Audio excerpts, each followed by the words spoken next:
Alan, why did you came to this conference, and what were you telling us yesterday? Could you summarize that, please? Sure. My name is Alan Benjamin. I'm a trade unionist and political activist in San Francisco, California. I've actually been part of the organizing committee of this conference and helped to bring a number of delegates from the black struggle, from the trade union movement to Mumbai to help build an international labor, youth, women's fight back against war, against exploitation, and against precarious labor.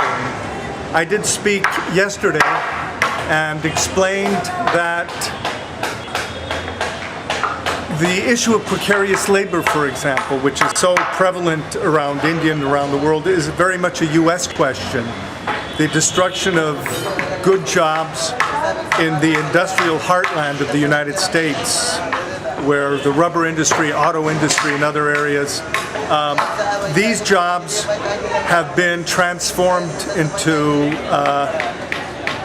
precarious jobs with no protections, no health care, no benefits, no union protection.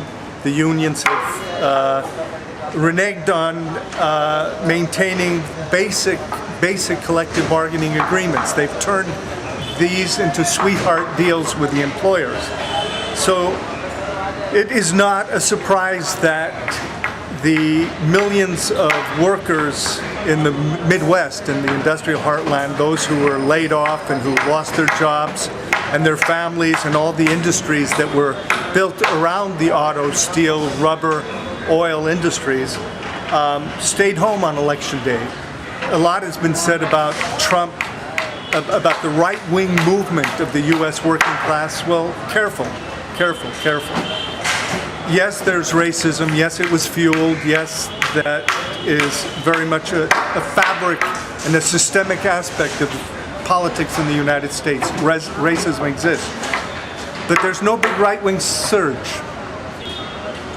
Trump did not get more votes than Mitt Romney in 2012, the Republican candidate. The voters in the Midwest who had voted for Obama, white working class voters, hoping that he would make good on his promise in 2008 to create more jobs, to increase the ability of unions to be organized through the Employee Free Choice Act, EFCA. And being the first black president, he would turn things around. These same workers this year stayed home.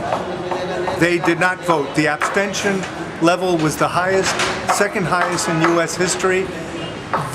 Trump did not win this election. Clinton lost it. Clinton stood on the platform hailing the economic recovery plan of Barack Obama. And the reality was that economic recovery plan was recovery for the bosses, but not for the workers.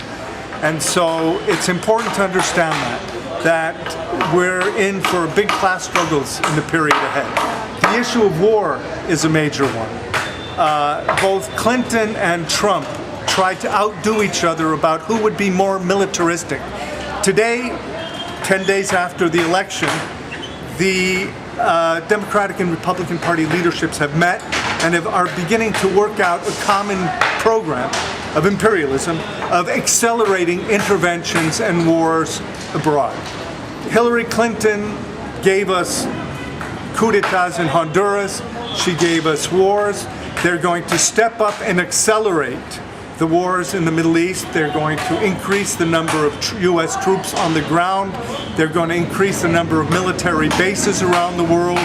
Trump and others, it's a war policies. Imperialism is that, but under the Trump Democratic Party cabal, you can unfortunately expect that there will be increased militarism. At the same time, the class struggle is very much alive, and the anti-war movement is already beginning to take foot and say we're going to rise to the challenge like we did in Vietnam, where we stopped with millions of people in the street. That's going to be the challenge now, to build the broad coalitions so that the U.S. people can organize and explain no more war, get out of the U.S. out of the Middle East, self-determination for oppressed peoples and nations around the world. Thank you.